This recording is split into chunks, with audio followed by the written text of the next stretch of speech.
Hello, everyone, and welcome to the Breaking Uneven podcast. We love to talk shop, uncover the beauty of failures, and play a few games.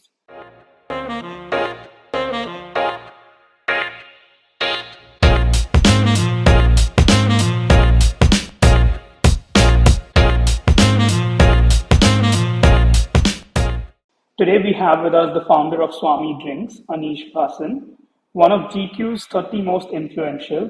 Anish is an avid award winning photographer and a connoisseur of wine, gin, whiskey, cigars, and cheese. All of which is very apparent if you follow him on Instagram. And finally, he also hosts a podcast called A Niche Thing, I think pun intended. Um, but I have to say that is one of the most interesting introductions we've ever given. But have we missed anything? No, that covers everything. Amazing. So let's to get started. We play a little game called Twitter Pitch Challenge. I'll hand over to Janvi. Okay, yeah, perfect.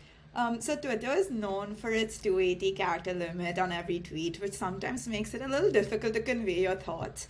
So it takes about 20 seconds to speak 280 characters, and we want to transfer this challenge to you to explain to us, Swami, in 20 seconds. But we won't make it easy. We want you to also use one emoji and one hashtag in your tweet. Any questions? No, I think it's pretty straightforward. Perfect. So I let me know when you're ready, and I can start the timer. I'm ready. 20 seconds, right? Yes. Okay. So 3, 2, 1.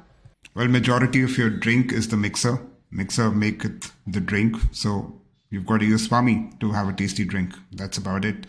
The emoji would be that tasty emoji where the guy's drooling a little bit. That would be the emoji with it. And hashtag. Oh, hashtag. Hashtag would just be delicious drinks. Something easy. Okay. Perfect. Tasty, delicious, that sort of a vibe. Yeah. No. That's a good explanation of like what Swami is, but we'll definitely delve further into it through our conversation. Cool, awesome. So let's start off, simple. Obviously, a lot of Swami is about the brand that you've created, right? It's not just another off-the-shelf tonic water brand. So, we'd love to know about how you created, and to begin with, maybe, why you chose that name specifically. I think the name question is the most asked question we ever get. So I'll start with why we started Swami, right? So Swami was started by me, Rahul, and Sahil. We're 3 co-founders. Sahil is my brother-in-law, who is a teetotaler. He doesn't drink. Rahul, my other co-founder, he's been in the alcohol space since a while. He actually started the first brewery in Maharashtra that supplied kegs to other restaurants. So he'd spent 3 years in the government, literally getting laws changed to do that. That's how I met Rahul, because of home brewing. So 3 of us loved beverages. Even though Sahil did not drink, he drank a lot of coffee. Sahil and I personally connected a lot on coffee. And Sahil was in Singapore for a few years, and he was like, listen, I want to start a coffee company out of Singapore. And I was like, how about you do that out of India, and we'll have a much larger scale to work with. I was just brainstorming about this with Rahul, and Rahul's like, I want in on this, but let's just do all non-alcoholic drinks. Why just coffee? And that's when we said, you know what? We also see gaps in the market in terms of mixers. Apart from Schweppes, there was no other brand in the country. We also had some eyesight on what was happening in the gin space. We, for example, knew that Greater Than was going to launch. We knew Stranger was going to launch. Again, Rahul is one of the co-founders of Stranger as well. So we also knew that premiumization was happening in the alcohol space. Homegrown brands were coming in, and mixers were just a wide space. So the more and more we thought, we realized that, okay, mixers needs to be the focus, not coffee. And that's how Swami was born, because we did not have enough options to drink ourselves, and we wanted something better. Why the name Swami? Well, we had multiple names before this name. We've trademarked how many names, booked how many domains, but after 2-3 days between one of us or 2 of us would say, you know what, I'm not feeling this name. And this again goes to Rahul. Rahul came from Colaba to Andheri West. For those who are not familiar with Bombay, that's That's a pretty long car ride in really bad traffic. And he made a keynote presentation on why the name should be Swami. And we were like, to just take it. The name is yours, Swami it is. But in a nutshell, Indian name, one word, not more than 2 syllables, something waiters could say easily. Something that's not a typical cliche, like not a elephant or those kind of Indian sort of names. Nothing colonial. Even if we export the product, there is some connotation of India, but not a very direct connotation. And Swami just checked all those boxes, and it's just stuck, thankfully. Nice. No, I like the fact that, it was just kind of like he did that car ride, so that's what that effort you all were just like, okay, cool, you take this name. But no, I mean, it's a simple story, but it led to something, so substantial. And speaking about the branding, what also stands out to me quite a bit is choosing to go with glass bottles instead of cans, which I know is not an easy decision. It's a tougher decision, and there is that kind of old-fashioned feel to a glass bottle. People today still rave about drinking Coca-Cola out of a glass bottle. Yeah. So what was it that got? I'm sure there was a discussion there as well. Of course. In terms of choosing. So I think when you're building a premium product, glass bottles definitely feel a lot more premium than cans. You get Perrier in cans and you get Perrier in bottles. It's very easy to see which feels more premium. Having said that, we will have our products also in cans as parallel SKUs that most products do. Again, Perrier is a great example of that. You can look at all the beer companies, everything, right? You first launch in bottles and parallelly do cans. I think US is the only market that I can think of in the world where cans, where perhaps that perception is no longer there, because at least breweries, just a lot of them champion cans, and that's how they've been. But in India, to do cans, and then if you really want to do good quality printed cans and all, it's a pain. So glass for us was a no-brainer. We're very clear that we're not going towards PET or plastic or any of that stuff. And it's a bespoke bottle. It took a lot of effort to build the branding and the bottle out as well. But glass it is, and we will do cans at some point, but a lot of consumers prefer glass. A lot of hotels or restaurants want glass. That feels more premium. So yeah, that was the main reason to go with glass first. Okay, yeah. I think like throughout, there's a lot of like logical approaches that you've taken in like making decisions and things like that. And like, I guess one of the questions is that we understand why you chose tonics out of like conversation, and it makes sense because of your liking with like gin, whiskey, wine. But you also have experience in wine marketing. So why did you go in like the alcohol space and like itself? Or what was the influence of like that marketing experience that you had on your brand today? So coffee and wine have built my palate. Everything I've learned in terms of taste has been because of these two beverages. I think in India, homegrown wines never became cool. Homegrown beers are cool, homegrown gins are cool, homegrown mixers are cool. Homegrown wines, they're not cool. If I tell you have to take a bottle of wine to someone's house and your budget's 2,000 rupees, if there's a 2,000 rupee Indian bottle and there's a 2,000 rupee Italian bottle, I think most of us know the answer to that, right? And also somewhere I think the wine industry, like I learned a lot of this because of the wine space, and we kept hearing that in 5 years, things are going to change and wine's going to explode. We're not the best wine producing country by any stretch. Wine consumption in India is not as, it doesn't come to us as naturally as it would in Europe or US or whatever. So it is a pretty tough market to really crack. And even if you look at the Indian players, a lot of consolidation happened. A lot of smaller wineries got bought over by bigger wineries because you just cannot survive. So I think in terms of building cooler brands, alcohol and non-alcoholic beverages have a lot more scope than wines have. And I'm kind of done with Indian wines. And every time I say something like this, I know a lot of people from the wine space won't like it. And I've championed Indian wines for a number of years. Like my earlier startup, Hipcast, the original name of that product was Indian Wine List. So I've really championed that for a very long time. But if I was to look at Indian wines, I can't think of more than 10 wines I can pick. I'm not talking about brands. I'm saying across the brands, there are not more than 10 wines I would pick that I would happily drink on a regular basis. Yeah, fair. Yeah, I would say that I think India, yeah, like people go out for beers more than they do like have wine with dinner and things like that. Oh yeah, absolutely. But what about like any, We're a beer, we're a beer drinking and a whiskey yeah, drinking nation predominantly. yes, definitely. So yeah, why not any of those then? Why not whiskey? Why not beer? Well, we were very clear that we wanted to work in the non-alcoholic space. Having said that, now we're a group company. So Third Eye Distillery is the parent company, and there's Swami under it, there's Stranger under it. There's a brand called Short Story, which is a new liquor brand under it. Then we're also importing plantation rum into India and distributing that. So at Swami particularly, though we are non-alcoholic, we work very closely with all alcohol brands.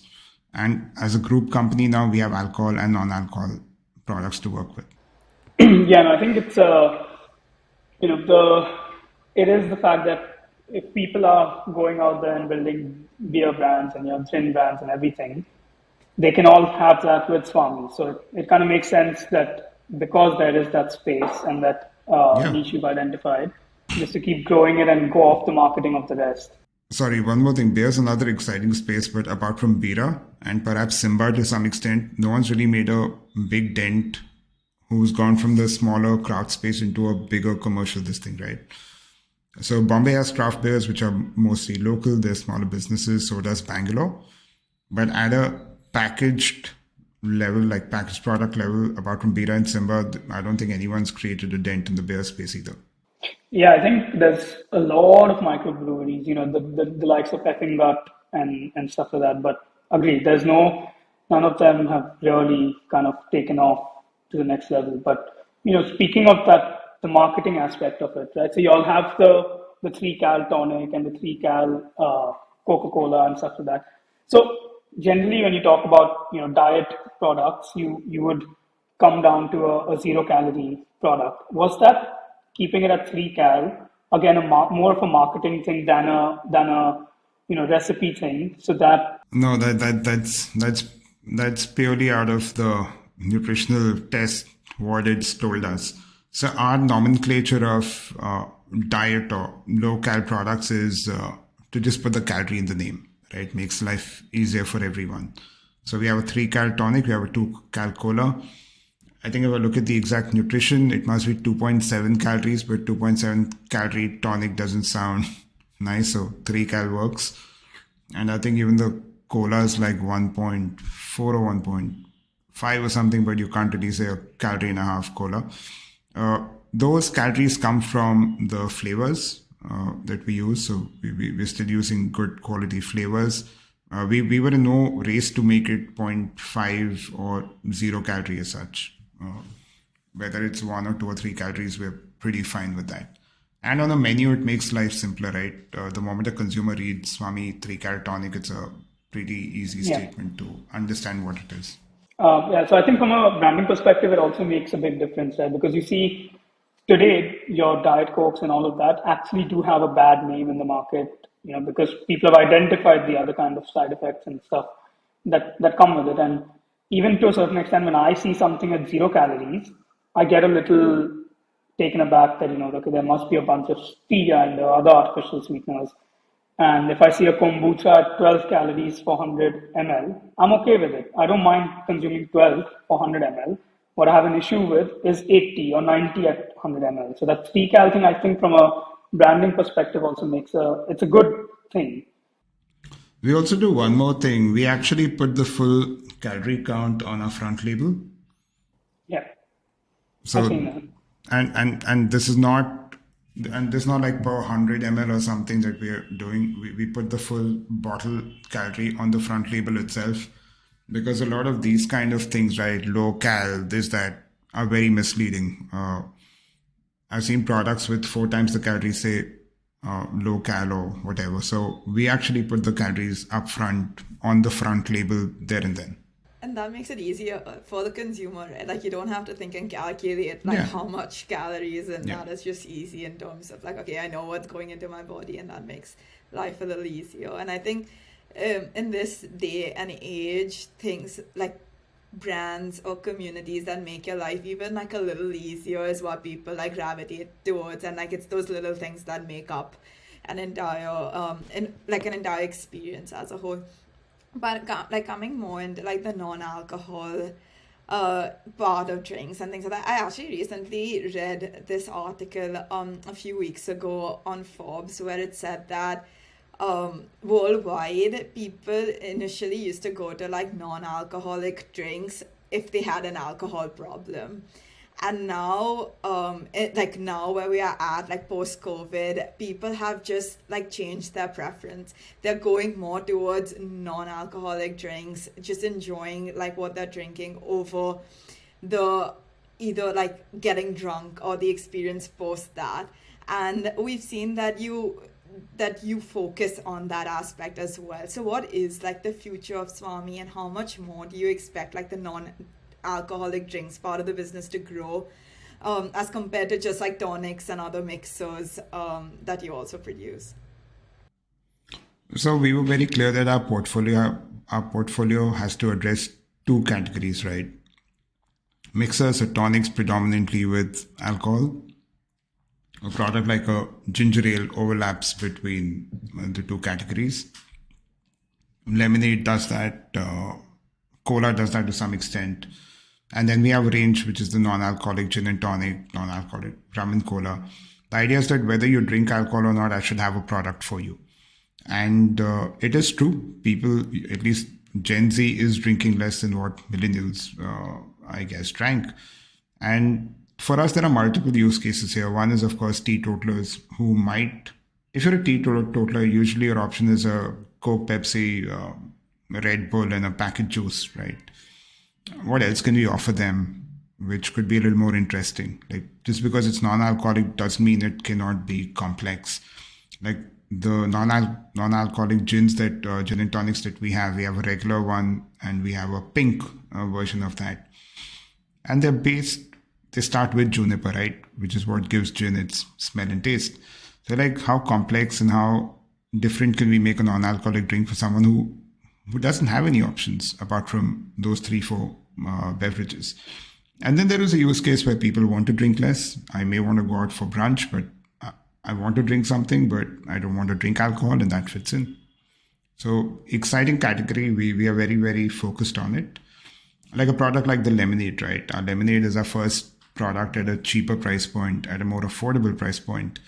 And that works great with tequila, great with gin, or just great by itself. So we want to be able to address people who drink and people who don't drink, both. Yeah, it's nice to see how you're like catering to like a different thing, because it's not even necessarily that a person doesn't drink alcohol, but at that point in time they just might not want to, like just having that option over that. And as you mentioned, like brunch, like sometimes people don't want to drink, like if it's like a brunch during the week because you have like the rest of the day to work and things like that. So it's just like trying to enjoy it without alcohol. And as you said, that Gen Z definitely are more inclined towards not drinking, or there are a lot of people that are out of choice just don't want to get either like started with alcohol itself. So it's nice to see.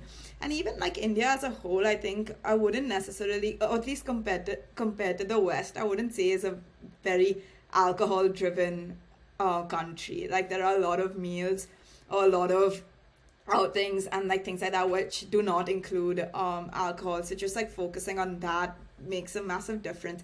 Was it like catered towards India or like Gen Z, or was it just like a random decision that you made in terms of focusing on that? None of these things are random anymore. I think when you're starting a business, a lot of things can be random, but as you progress, that random element becomes a lot lesser.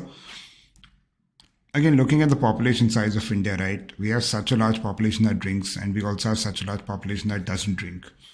And then for us, we want to drink for every occasion. It's actually as simple as that, right? I today don't want to drink. I tomorrow want to drink. That's how it is. And I genuinely want a product for every occasion for that. Yeah, I think it's a, I mean, it's a no-brainer, as we said. As you mentioned, right? The mixers are there for people who want to drink. There's other stuff for people who don't want to drink. And I think even, you see Heineken with 0.0, the massive, massive push they gave it globally, right? There's sponsoring some of the biggest sports events, billboards across the largest airports and stuff like that. So they obviously have identified that it is a market where they can put that much money to get that much return. I don't know if you've tried the Hogarden Zero. It's a tasty product. It's a good product. Yeah, even Heineken Zero is really good. I mean, I have a close friend who just drinks beer, and just recently we were flying back from London, and I told him, "Why don't you try Heineken 0.0?" And he was like, his mind was blown. He was like, and he now has that on days when he doesn't want to drink. Adinga has a zero beer, and once I'd got a couple of friends and I actually poured them that. No one could figure out any difference till I really pointed it out. Yeah, and I think it's a good like inclusivity thing as well. So, like for example, my mom, she doesn't drink at all, and when we have family dinners and stuff like that, she now has that Heineken 0.0 just to feel like she's part of the drinking vibes as well. But yeah, so how does obviously there's a lot that you do that's beyond Swami, and just I think it's a strong part of your personal brand and all of that. So how does having your own podcast and that great following on social media, etc., how does that help you with your business?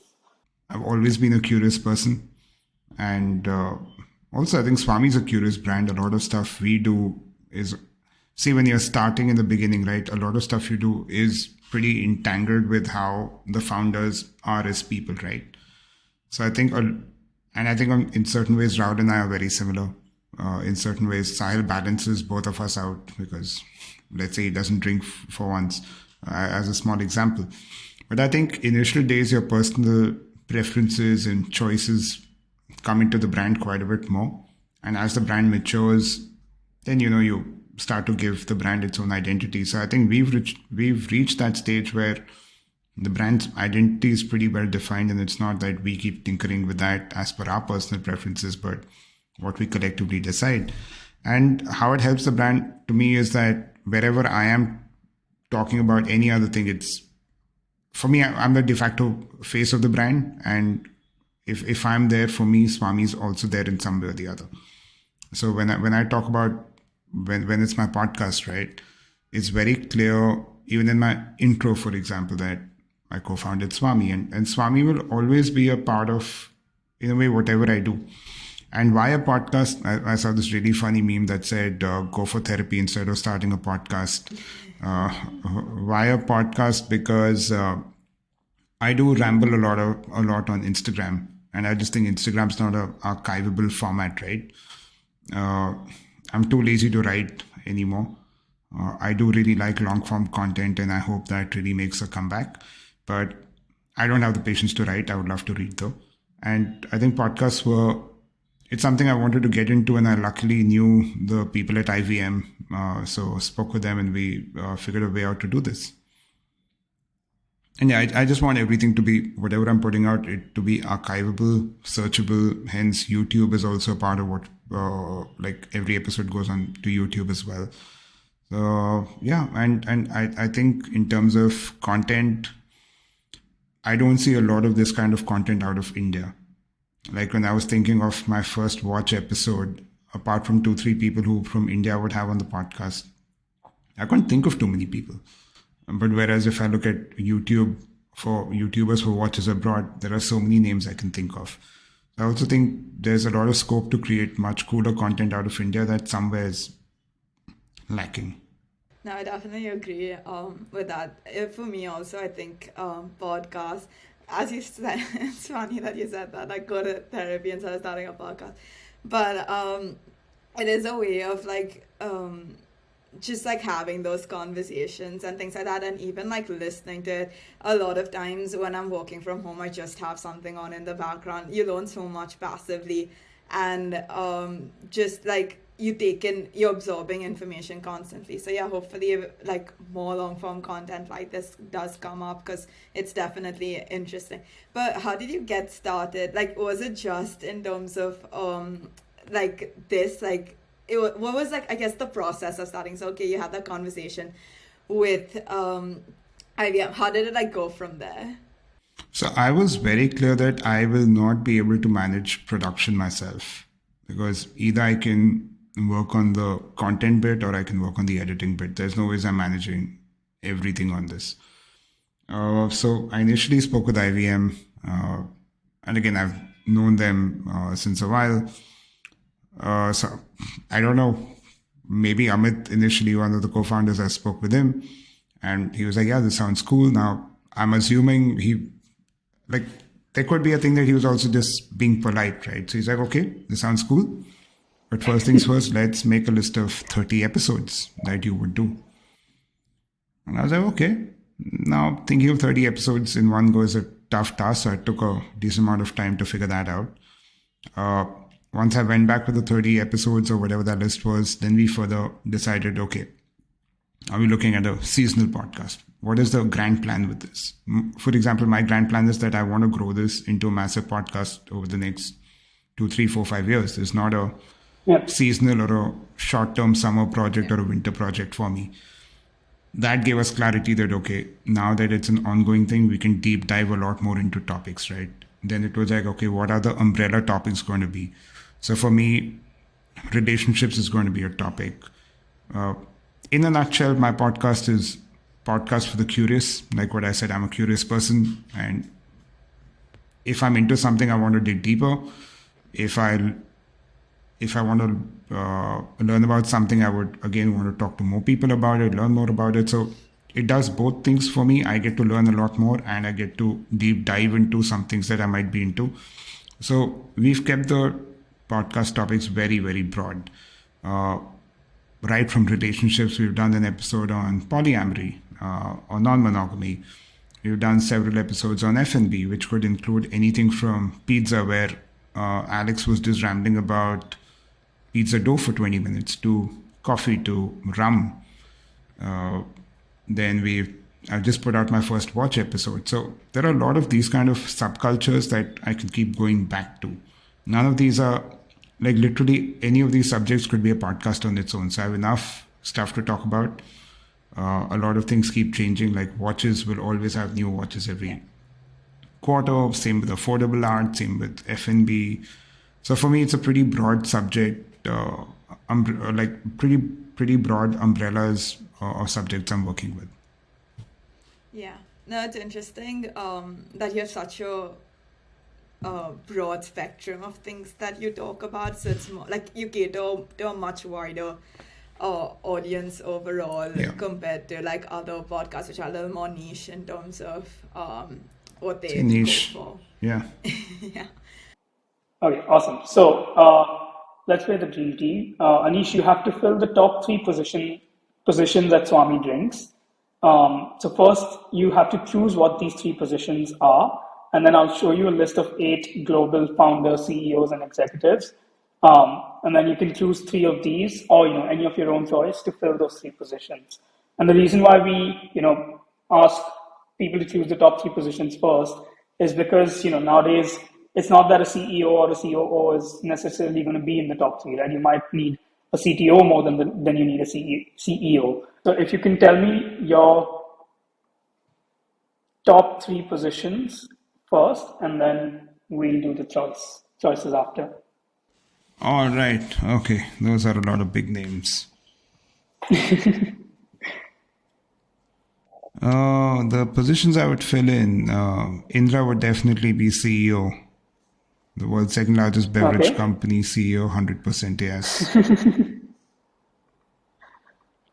I would actually have Melanie to be the CMO.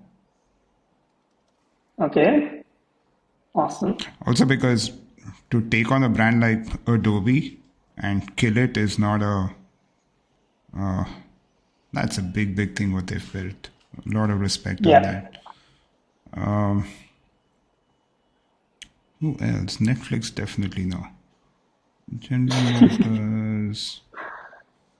This really going back. I think I'm like the Slack ambassador.